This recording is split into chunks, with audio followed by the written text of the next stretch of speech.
Hai bro, Syrian Democratic Force atau SDF tampaknya menggunakan meriam recoilless Soviet 73 mm tipe SPG-9. Bagaimana spek senjata ini dan di mana senjata ini dibuat? SPG-9 dikembangkan pada era Perang Dingin dan mulai masuk layanan pada awal 1960-an sebagai pengganti beberapa sistem recoilless sebelumnya. Ia adalah sistem tripod mounted, main portable, dibawa dan dioperasikan oleh kru kecil yang menembakkan proyektil fin stabilized dan rocket assist berkaliber 73 mm, termasuk varian HE High Explosive dan HEAT High Explosive Anti-Tank seperti PG-9 atau PG-9V. Secara teknis, SPG-9 bersama amunisi PG-9 memiliki karakteristik operasional yang membuatnya berguna sebagai senjata anti kendaraan ringan dan dukungan infanteri.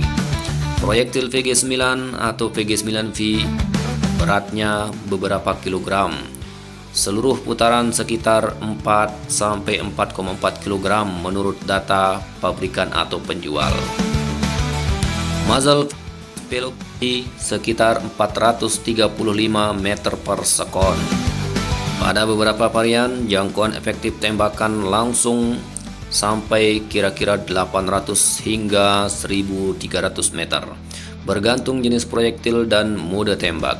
Dan penetrasi lapis baja sekitar 300 mm RHA untuk proyektil HEAT. Standar varian yang ditingkatkan dapat memberikan penetrasi lebih tinggi. Kecepatan tembak taktis yang dapat dicapai kru terlatih bisa sampai 5-6 tembakan per menit. Dari segi taktis, keunggulan SPG-9 adalah biayanya yang rendah, kesederhanaan dan ketersediaan suku cadang atau amunisi di banyak pasar senjata bekas. Kelemahannya termasuk bobot relatif, kru butuh beberapa orang untuk memindahkannya dengan efisien. Kebutuhan tripod untuk akurasi dan efektivitas yang menurun terhadap lapis baja modern berlapis reaktif atau komposit. Karena itu, SPG-9 sering muncul di inventaris kelompok bersenjata non-negara atau milisi yang memperoleh stok dari depot, tangkapan medan, atau pasar senjata regional. Soal harga, tidak ada harga pabrik yang transparan untuk unit operasional atau amunisi SPG-9 di pasar resmi. Produk militer semacam ini biasanya diperdagangkan melalui rantai negara atau pasar gelap, sehingga estimasi komersial sangat bervariasi dan tidak dapat dipastikan secara publik. Untuk konteks saja, replika inert atau alat latihan PG-9 yang legal dan tidak aktif dipasarkan secara sipil dengan kisaran harga ratusan dolar. Jadi, SDF menggelar latihan dengan SPG-9 plus PG-9 HEAT sangat mungkin terjadi karena sejarah penggunaan SPG-9 oleh aktor di Suriah seperti SDF dan karakteristik senjata yang sesuai.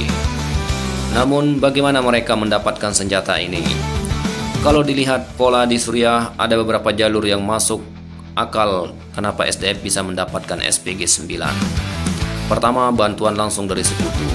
Pada tahun 2016 sampai 2017, Pentagon menyusun paket bantuan militer untuk YPG atau SDF dalam rangka operasi kontra ISIS. Paket ini memang mencantumkan senjata recoilless seperti SPG-9, jadi sebagian unit kemungkinan datang langsung dari stok militer AS atau negara sekutu, entah baru atau bekas dari gudang.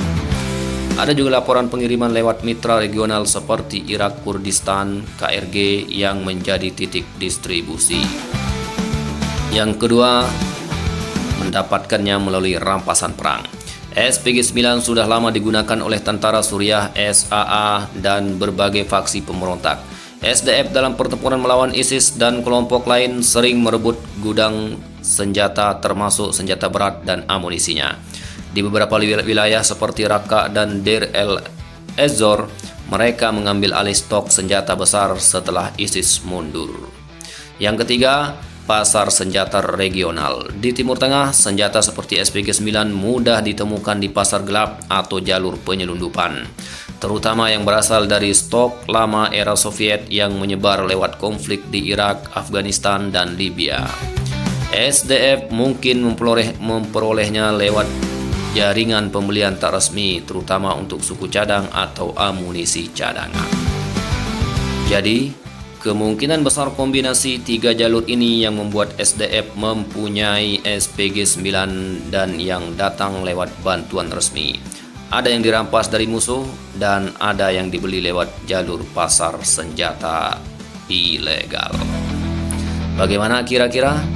Ada yang ingin disampaikan? Sampaikan saja di kolom komentar. Sampai jumpa lagi.